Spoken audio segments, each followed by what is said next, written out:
Time now for Squawk Picks. The S&P healthcare sector is up almost 6% since the beginning of the year, but that's less than the growth in the broader S&P 500, which is up over 18%. So is there room to run? Join us now, Ana Gupte, healthcare analyst. Ana, before we get to your picks and things like that, can we just overall, big piece in the Journal editorial about first in time in many years that the number of uninsured Americans rose.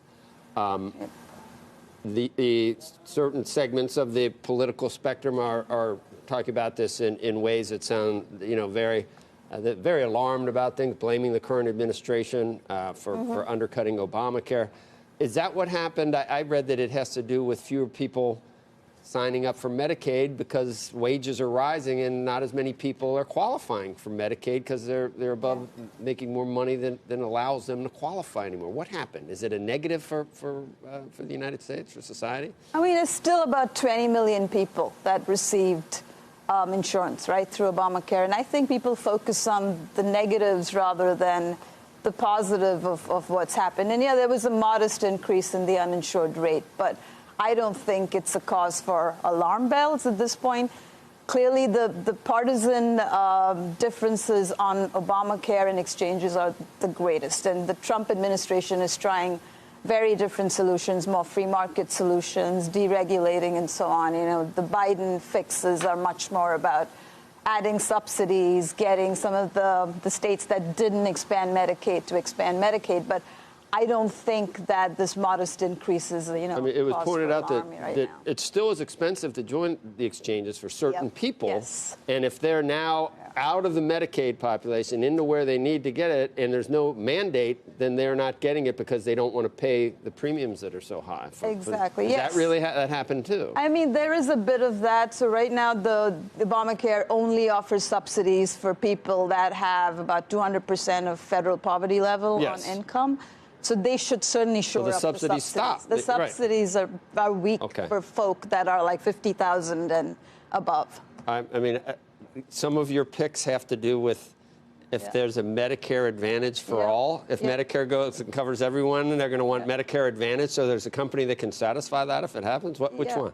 So Humana is my pick on that theme, right? I mean, there's been such talk around Medicare for all. It's going to end up being Medicare Advantage for all. And if they even expand it, and I think they will, for people between 55 and 65, the broader market will expand, and only 1/3 of the American senior population is anyways in Medicare Advantage. And it's growing 3 times as fast as government-run Medicare. And this is a pure play, or closest to a pure play, Humana on this. They're gaining share. They're the leaders in this market. They've got build, buy, and partner strategies across home health, retail clinics, telemedicine to save costs. And seniors actually save a lot of money. I think this is one thing. Is it profitable too, though, for Humana?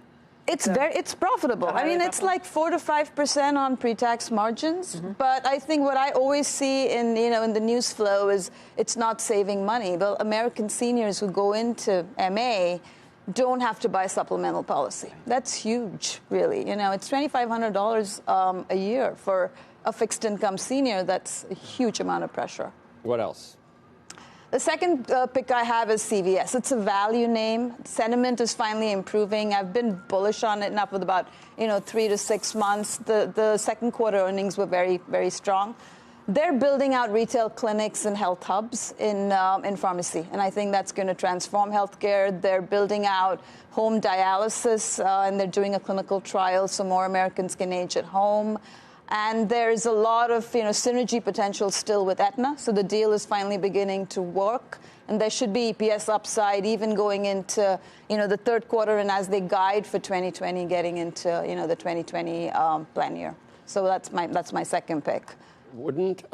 So you've got contingency plans. I'm just wondering, depending on what happens a year from November, would a Biden healthcare plan be completely different from a Warren healthcare plan or from somebody else? What are you preparing for? And not to say that I don't know which side's going to win at this point. It's so early. But is there a big difference between Biden and Warren when push comes to shove and dealing with Congress and everything else? Wouldn't it Wouldn't it be sort of the same, I think? It's getting to be more of the same. I think the only one who's off the reservation still is Bernie Sanders, who's on the single payer, if you will, Medicare proposal. I think the last time I was on with you, Harris hadn't come out with her plan, but she's moving to public-private partnerships as well.